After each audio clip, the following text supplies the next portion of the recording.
Welcome to Your Best Life podcast, where we help you discover your calling so you can live with purpose and clarity. We're Pete and Julie Morrow, your guides, mentors, and lifelong adventurers, and we're here to help you find your true north.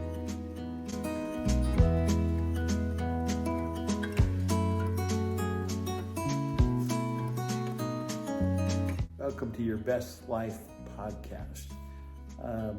When Julie and I envisioned doing this podcast, we not only envisioned telling people a little bit about the formula that we're helping people through to get to the podcast, but we also envisioned highlighting people like our guest today, Corrie, who we think are doing an exceptional job at living their life calling, even though they may not even be able to verbalize exactly what their life calling is.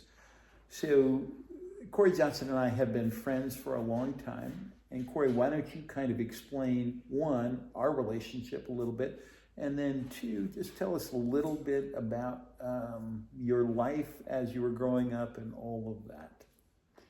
Well, I've known Pete for more than half my life. Yeah, and that's exciting. I came to Kidder Creek Camp where you were the director in 1999 and was hired as a ranch camp counselor, but was quickly thrown into a director role and thought, there's no way I can do this. And then had the support of camp and all these other staff members and loved it so much. And I kept coming back over and over until I was an intern there at the camp and did camp ministry with you as my boss for 3 years. And we loved that so much. I moved back here later on, and that's a big part of my story and how I got here today. And one of the reasons I want to talk to you, Corrie, is you were an exceptional student. You were an exceptional program director. You were exceptional in a number of your areas. But you settled right now at this point, and settled maybe not the best word. I think you'd be mad that I used that word. You chose to do your life calling right at this season as a mom primarily. Yes. And I think some of our people might say, can our life calling be that ordinary, right? Yes. Because there are a lot of people that are called to be moms. So before we jump into that, I want to hear a little bit about your story. And I think there's a significant part about your story with your parents. Mm-hmm. And why don't you get into that?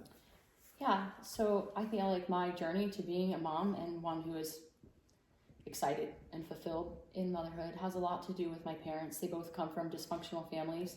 Neither one really experienced a stable upbringing at all. And very unstable, really. Yeah, my mom's particularly was more unstable with no dad in the home. Before he left, he had been an alcoholic, and my dad's dad was also an alcoholic. And they met at Alateen, a program for the children of alcoholic parents, when they were 12 and 13 years old.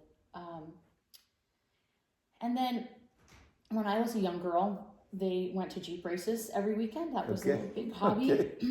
Four-wheel drive Jeep racing. I didn't know this about you. Yeah, okay. Well, this is fun because we would count steeples to pass the time on the way to these different states that my dad would race in. Yeah. And I asked my mom as a 2 or 3 year old, what do they do in those buildings with the steeples? And she thought, I got to take my daughter to church. And so my mom and my dad both, within a couple months of each other, decided that they wanted a personal relationship with Jesus after being involved in a church family. And so that was a late, in terms of normal. Yes. That was a late conversion for both of them. Yes, they were both around 30 years old, actually. And they wanted a different life, it sounds like. They had always wanted a different life. In fact, they had kind of charted a different life for themselves, even from marriage, in some ways. They had still struggled with things from their parents' past, but they were determined to give us a different kind of childhood than they had. Wow. And then they really figured out how to do that when they became Christians and just really were sincere in their faith and not perfect at all, but very dedicated to finding out what they felt like God wanted them to do and how to raise their children in a way that was going to be break some of those generational things that had gone on in their homes and their history. So part of their calling came from a negative, right? Yes. The negative platform of their previous, family life. Yes. Became the positive platform of your life. Absolutely. Yeah. Wow. And so, I had a wonderful childhood in the country. Both of them had been grown up in more urban areas, and it involved, go-karts and horses and a lot of time outside and creeks and different, very idyllic childhood, really. Yeah. That's great. I mean, it's what they chose to break a pattern, and they chose with intentionality to break that pattern. And you would be a testament to the fact that they not only broke the pattern, but they inspired you. Yeah, I feel like they laid a foundation. Yeah, wow. And I get to build on that. Yeah. So even just the calling of being a parent, from their perspective, was a pretty noble calling. Absolutely. And is certainly a noble calling from your perspective as well. So Corrie, and even when you were on staff, we went through this process. Yes. We called it a little bit different than the Quest process, but it was roughly the same thing, and that's kind of where we got the inspiration. So a good bit about your personality. How does your personality and knowing your personality allow you, one, to be just a better person, and two, to be a better mom and kind of negotiate your way through what you think God has called you to? There's so much to that. I think, when you know your personality, you know things you're strong in, and you also know things you're really bad at. And I test as a 1 on the Enneagram, which I don't put a whole lot of stock in some of these things, to be honest, because I feel like they're just a starting point for learning how to live as a healthy, well-rounded person. But the perfectionism can be really a struggle in motherhood. It's never going to go perfectly. You're never going to have the perfect home and the perfect children that you long for. When my second son was born, going back to what you said earlier about I always wanted to kind of be an overachiever at school and at camp and all those things. And that came fairly easily for me. It didn't involve a lot of stress. It just involved, I don't know, living according to my giftings and personality. And then you can do that to some extent as a mom, but not always. Like my first son kind of followed all the rules as a baby and ate when he was supposed to, slept when he was supposed to, and was just really not a crier. And I thought, I am killing it. I'm being a great mom. And really just kept affirming that part of me that always wanted to succeed at whatever I was doing. And some of that got channeled into, you were good at this, now you're going to be a good wife and a good mom. And then when my second son was born, he didn't follow any of those, baby book rules. And I struggled really a lot with what am I doing wrong? And I was really humbled during that process, and had to really give up a lot of my ideas of control, ideas of what it looked like to be a good mom. Was being a good mom, having it all together and following all these set standards. You said before you're kind of a type A person. Yes, I am. And being a type A mom is really challenging. Right, and he is not a type A person, hasn't been from the day he was born. He's still not. And just figuring out that being a good mom maybe meant enjoying him and relaxing a lot of other things instead of keeping everyone in my ideas of performance and obedience and things like that. I might have gone off track from your question. That's all right. I know your husband too, and your husband has what I would consider a very different personality than you. Yes. Yes, we're about opposite on the Myers-Briggs test. Okay. But he actually is a 1 on the Enneagram 2 in terms of he wants to do the right thing. We're both motivated by what is the right thing for this. Okay, gotcha. And so that's something we've had to really work on with our children too, is not over pressuring them into find out what's right and do the right thing every moment of every day, and just kind of coaching them in a softer way than maybe we would naturally want to do. Tell people how many kids you have, and then tell them maybe the difference in the personality makeup, and then how you maybe relate differently based on the personality of the kids. My oldest is 19. He's in college in Georgia right now. And my second is 17. He's finishing his junior year. Those are boys. And then there's 2 girls who are 15 and 13. And there are 2 smaller boys who are 11 and 9. I have some very, very spontaneous, extreme extroverts. And I have a couple who would be really happy to stay at home and read books all the time. I have some who are very, very sensitive, and some who are so straightforward and just, tell me straight, Mom, and they can handle that. You feel like there's some that you can relate to their personality and some that you have to really work hard to relate to their personality? Well, I think it's more some that frustrate me because they're so much like me. And, they might want to know all the details before there's any decision made, which I like. Yeah. And they might want to control other people in the room who are doing the wrong thing, but that's not always appropriate from a sibling to a sibling. Right.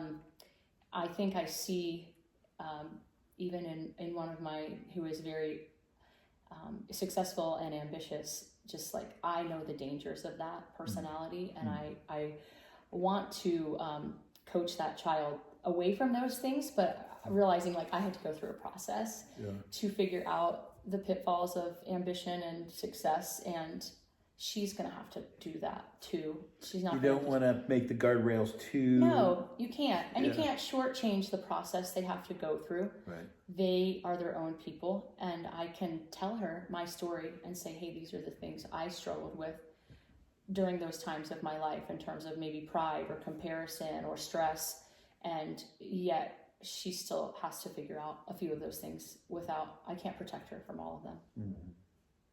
How does your personality and knowing your husband's personality allow you to navigate marriage? I feel like we've just both had to learn how to love and respect the other person despite our differences. Knowing him, I know I need to ask questions that I want answers to earlier than I need the answer. I can't wait till the last minute to ask those questions. And because he loves me, he'll sit down and look at the calendar and plan ahead more than he would naturally want to plan ahead. Yeah. And I'm thankful for the fact that he makes life fun and spontaneous sometimes. Learn to kind of keep a adventure stash in the pantry, so I'm not panicking when we're trying to go somewhere fun all of a sudden and I'm not prepared. And you've got the spontaneous plan in the pantry. And I plan for the spontaneous parts of things because that is not my natural way of living. But you want to be ready to go for that. Well, I think it makes our family more fun when we have that element, even if it throws me off my these are the things we're supposed to do today. Yeah.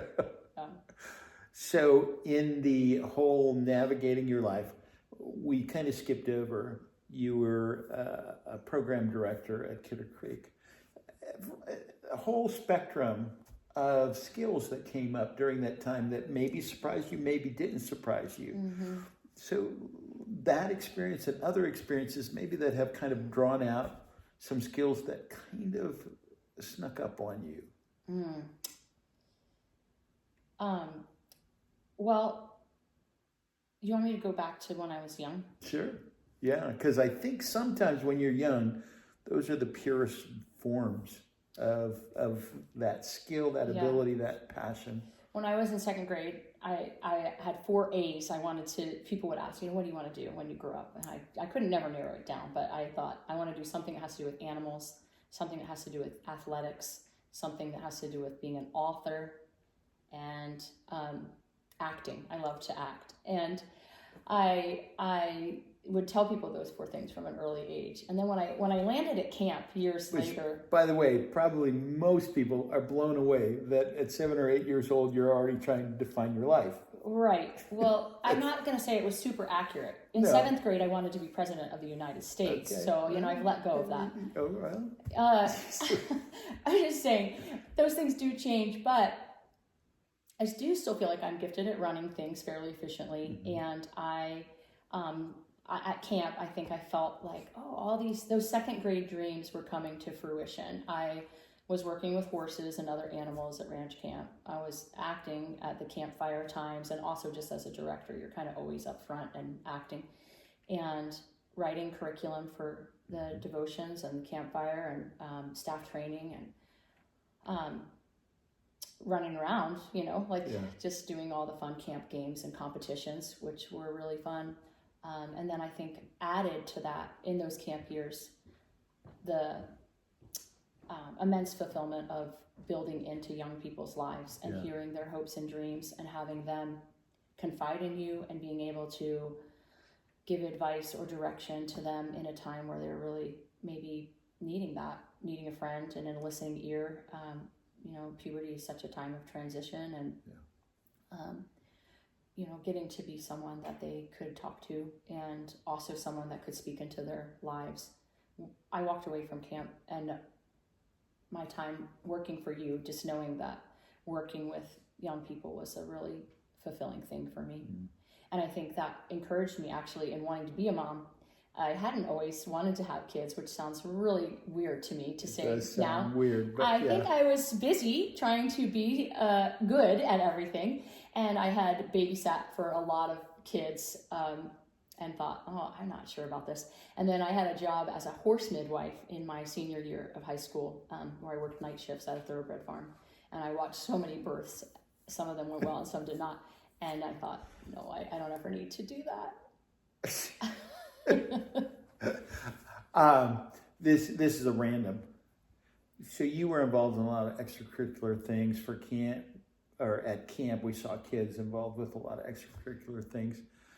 Why are those extracurricular things, or why are those hobbies, or why are those sports, or why are those passions good to encourage in your kids?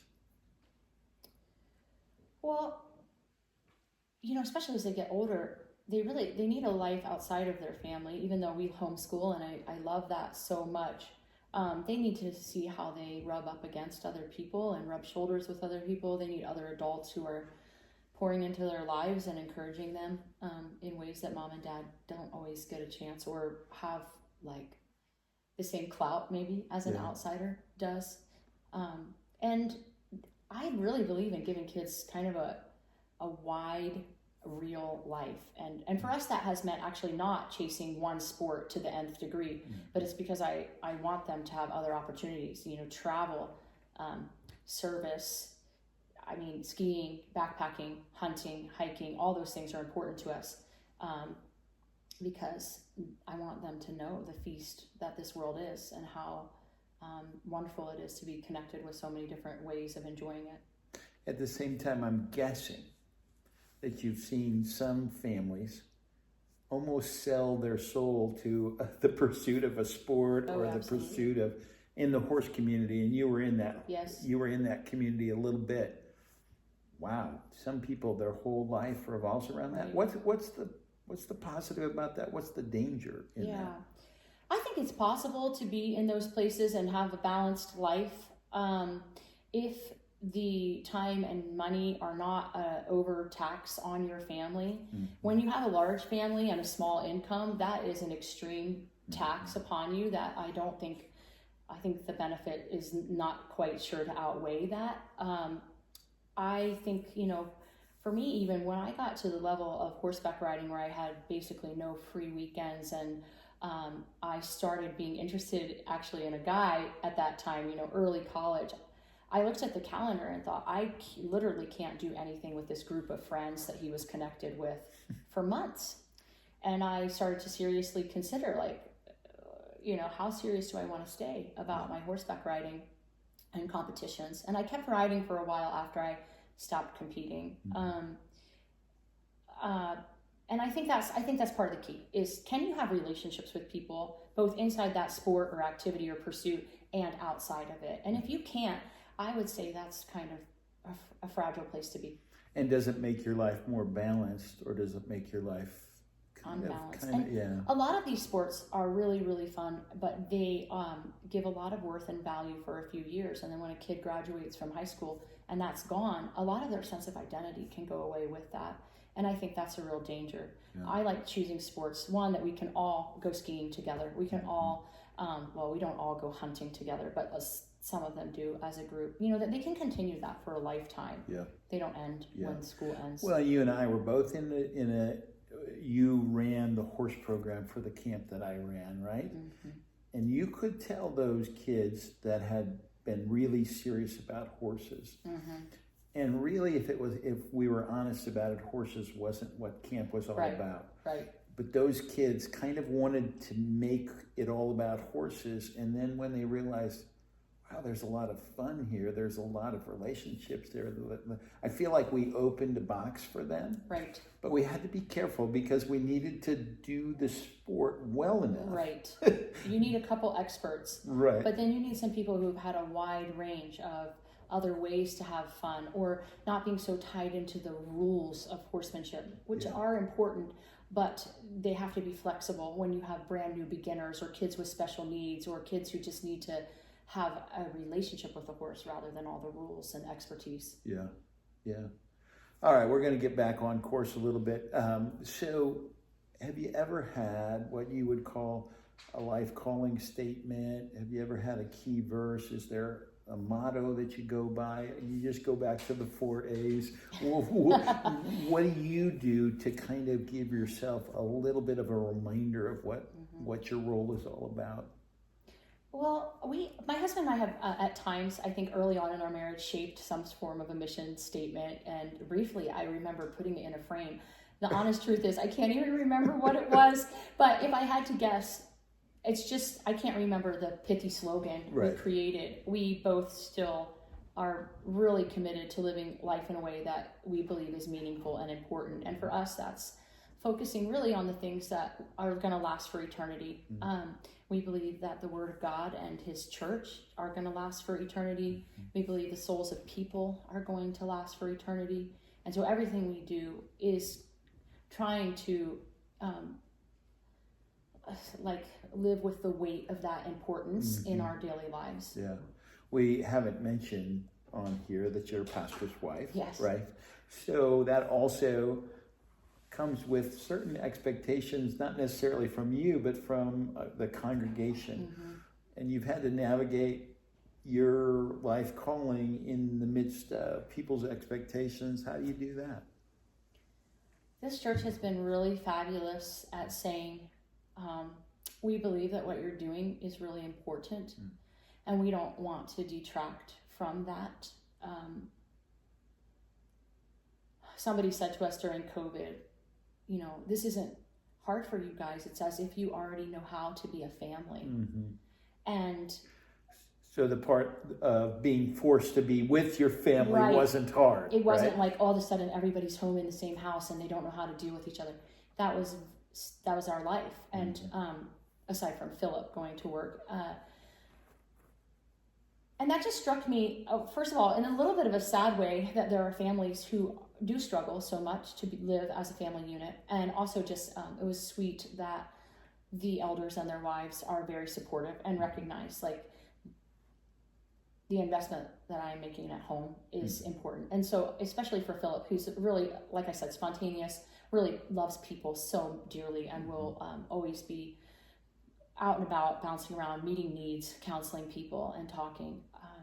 I think it makes it almost more important that I am a stay-at-home mom and that our home is not a chaotic place. It's a place where you can come home and be refreshed and encouraged. And I mean, not that there's never a moment where there are moments that are chaotic, and there are moments where home is not always it's perfect all the time. That's not it. But our foundation is pretty stable. And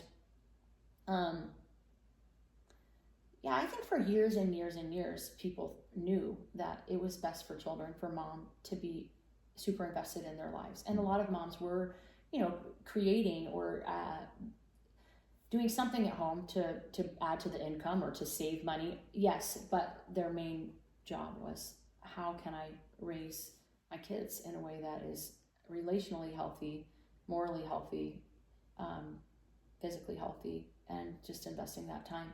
And I just see myself kind of in a long, I read a lot of books, so long literary history and as well as real worldwide history of carrying that torch and making families the foundation of the society that they are meant to be. Yeah, I've often said, this is a little phrase that I have, almost all of the world's problems would be solved by good parenting. Yeah. Yeah, and you have to be home a lot to be a really good parent. Yeah. Someone does. Yeah. So what do you say to the mom who doesn't have the choice to stay at home? What do you say to the mom who does have the choice, but really feels a strong calling towards a professional, perhaps career, and wants to do both, wants to be a mom and have a career? So let's talk to the one that doesn't have the choice. In other words, finances probably dictate that she needs to be bringing in some income. Right. Well, I know that is a reality for a lot of women, and I think that you can still be an excellent parent, and it involves being in tune with your kids' hearts. It involves looking into their eyes and really connecting with them on a really regular basis, ideally daily. And it means you just have to make such choices about what is the most important thing for me to do when I am at home or I am with my children. It means sacrificing maybe even your good ideals for a clean home, or maybe even your great ideals, which I value highly, but like a home cooked dinner. All of that to me is secondary to, are you connecting with your kids? Are you reading the Bible with your kids? Are you talking with your kids about things that matter? And I would say just let the expectations and the pressure for other outside activities or even things that are good, like a clean house or good food, let those be secondary to your relationships, and pray that there's an opportunity for you to work from home. Maybe there's an opportunity for you to work in a way that gives you more time with your family. And just in the meantime, your mood at home and is so important. You know, are you telling your kids this is just a place to land and rush out again, or are you telling your kids this is my favorite place to be and I love spending time with you here? Wow. I think you can do a lot with that. Yeah, that's a pretty huge foundation, right? From their perspective of, I have somebody that's really loves being with me, right? And we really love as a family being together, right? Yeah, unfortunately, probably a high calling for some because maybe they didn't have that model. Right. So maybe let's talk about that. Somebody that came from that dysfunctional family, did a little bit what your mom did, came from an extremely dysfunctional family. How do you try to make your family the exception to your personal history? I have a lot of respect for people in that first generation of change. I think that that's just such a linchpin for, honestly, turning around a cultural tide of dysfunctional families. Yeah. So I would say, if you can, find some people who are doing it really well. That might be in a church. It might be somewhere else that you can talk to and look up to and say, how did you do it? What are you doing? Yeah. Find someone that you can ask those hard questions, or say, I am really struggling with this and I don't know how to do it differently than my parents did. Do you have any advice for me? So looking around for people that you can talk to and have a real relationship with is important. I also think just pick one habit and say, we're going to do this one thing consistently. That might be we read aloud after bed, or we, whatever it is that your family needs. If you connect a new habit to an already established habit, it sticks a lot better. So, at breakfast, we listen to a hymn, or we listen to a piece of classical music, or at lunch, we always do a quick tidy of all the papers that are lying around. Whatever it is that you need, I just add one habit at a time until that one is kind of there, and then you can add a new one, whatever that next challenge for you and your family might be. But I would say don't give up the fight, and your mood is more important even than your habits, your perspective. When you're a mom who is at home, maybe for the first time, maybe you had a career and you've come home, there are things that are hard. I mean, harder than working. You're dealing with crying children and bodily fluids and messes, and it can be really tempting to say, I want to go back to the office. And thankless too. Yes, that's nobody's saying you're no admiration, no accolades for that. And to just work slowly on reframing your perspective. It's not I have to do this. It's I get to do this. I choose to do this. That little tiny phrasing will make such a big difference. I kind of have a few things. This is a quote from a guy named Bill St. Cyr. He was an educational leader in the Charlotte Mason education movement, and he told, I think he was speaking to teachers, to create a classroom environment, but it was really powerful for parents too, that says, "It is good to be me here with you." So when your child comes to you, the first thing you do is smile at them every time and make it a habit, because our faces don't naturally just do that. I mean, once in a while we light up when someone comes into a room, but it's such a powerful tool that when your child is coming into the room you're in, or you're walking into the room they're in, your face says, "It is good to be me here with you." And you're going to start laying a foundation with that hopefully carries on and just makes your future years with your kids so much easier than it could be. It's interesting to me how in a professional world we're almost always polite and upbeat with those people that we're professional with until something really comes. But for the most part, 90% of the time we are. And then in some family situations, that's a rarity. Where there's a really kind, soft, and inviting approach to, be in a relationship with that child.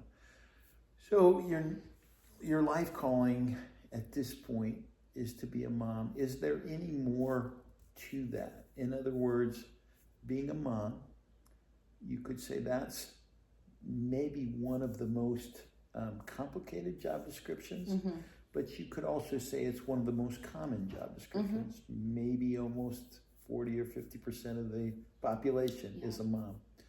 So is there anything more to your life calling as a mom? Well, not a question I prepped you for. My life calling is really to follow Jesus and be like him.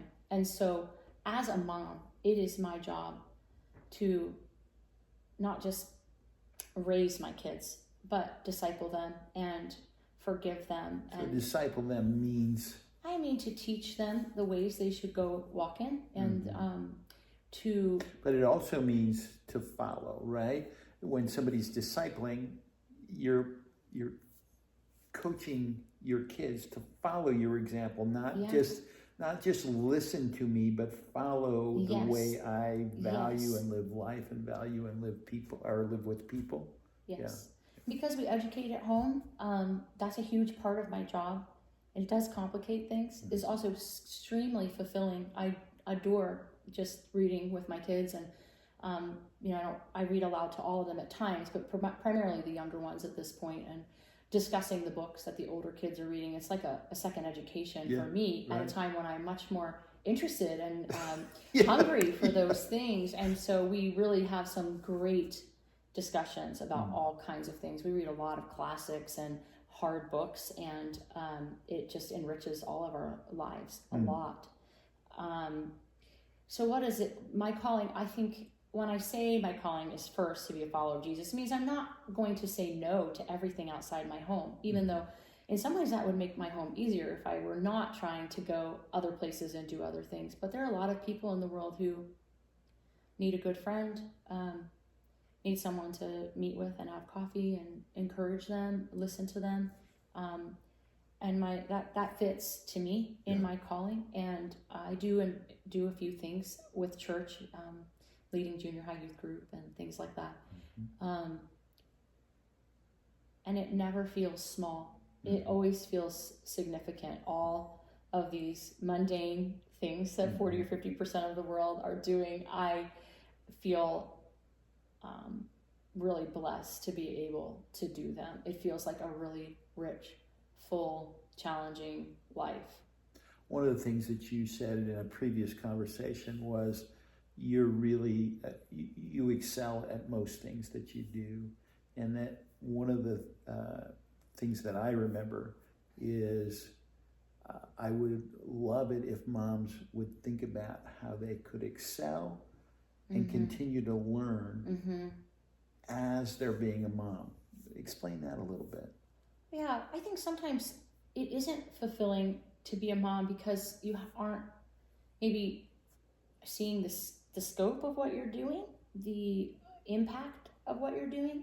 So when you are reading good books about parenting, or also even just books about historical mothers, you get to feel a sense of like, I'm in this grand tradition of mothering, and it's been a large and important task for a lot of years.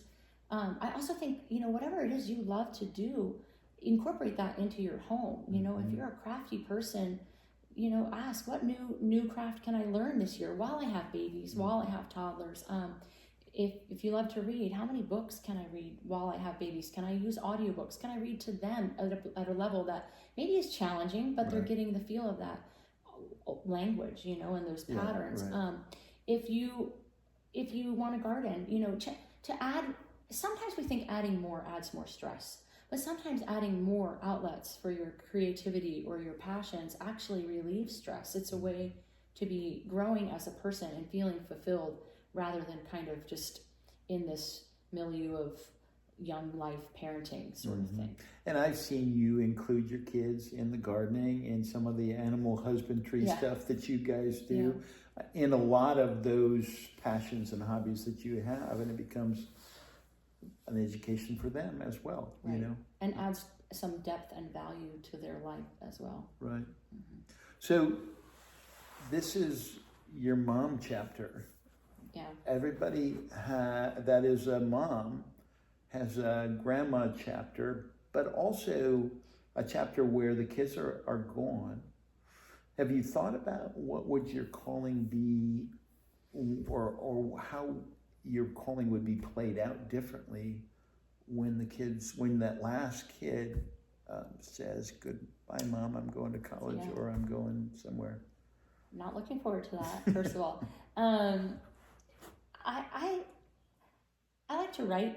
I can see that being something I can do more of in the future. I really do love people, and I can see becoming more involved with opportunities for service and relationships, primarily through the church. I love the homeschooling, and I feel like there's always a need for young moms who want encouragement and someone to come alongside and kind of coach them through that, which I do on a relational, friendly basis right now. And I hope I have so many grandkids that I don't have a lot of time for other things eventually. But I don't ever feel like I'll be bored. I feel like you're still invested in your kids' lives even when they're flown the coop. And there are so many people out there who really do need a person to connect with and, be a friend. I think what you're doing is fabulous. And I also think people would need fewer coaches and psychiatrists and therapists if people knew how to be better friends, if we knew how to say, tell me what's going on in your life, and I'm here to listen, and let me pray for you about that right now. And I feel like that's a ministry that's really neglected. One of the things that we say, the last acronym of the quest that we're taking people on is an S. It's a selfless gift. In what way is parenting kind of the ultimate selfless gift? The more selfless you are, the better it goes. And yet, what does that mean? What does that mean in real life? When you're not clinging to your own agenda, and when you're not clinging to your own control of the way things need to go, when you're saying, I do have time to deal with this discipline issue, or I do have the bandwidth to clean up that enormous disaster a small child made, rather than resenting all of those things because it's detracting from your plans for your day or your goals, then you're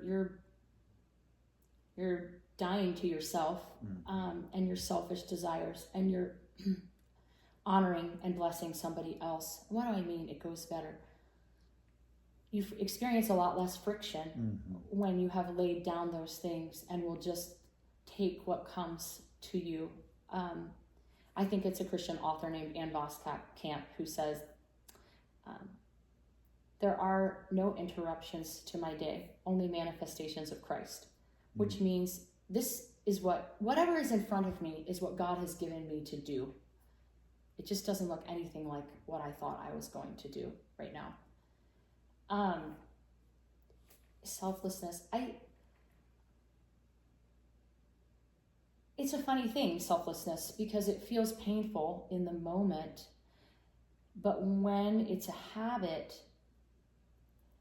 you actually enjoy the people around you so much more, and you enjoy your life so much more because you're reveling in everybody else's blessings and gifts, and the things you're allowing or enabling other people to do seems so beautiful to you. You're not just getting joy from your agenda, but from everybody else's agenda. Right, and especially as a mom, when you have too much of your own agenda and ambition, it always feels like a tension, a struggle between if you're getting to do your thing or if somebody else is imposing themselves upon you at that moment. Right.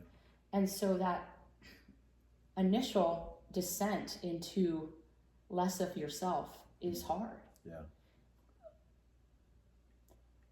But you let your hands go open and say, okay, I'm giving that up. And it suddenly, on the other side, it feels better than you thought it would. Yeah. It's, to me, I always felt like marriage is the first introduction to selflessness, but parenting is true selflessness. That's if right. it's done well. That's right. And in some ways, many people believe that God gave us children so we would understand his relationship with us Yes. a little bit better. And Yes. it definitely helps me in that Yes. way. Yeah. Corrie, I think this has been a fairly rich talk. I appreciate your honesty. I appreciate your friendship, and I appreciate the fact that we can just kind of probe into what a good mom thinks. And I appreciate that. So thanks. We want to take a moment to thank our sponsors. Today's episode of Your Best Life was brought to you by True North Quests, helping you discover your calling so you can live a life filled with purpose. Find out more at tnadventures.org, where you can book an appointment with a calling coach, learn about upcoming True North Quest workshops, and more. And by Marble Mountain Kennels, where exceptional Labrador retrievers are bred and trained for adventure, companionship, and service. Visit mmkennels.com to meet your new best canine friend. Thank you for joining us today. Until next time, remember your best life starts with knowing your calling and finding your true north.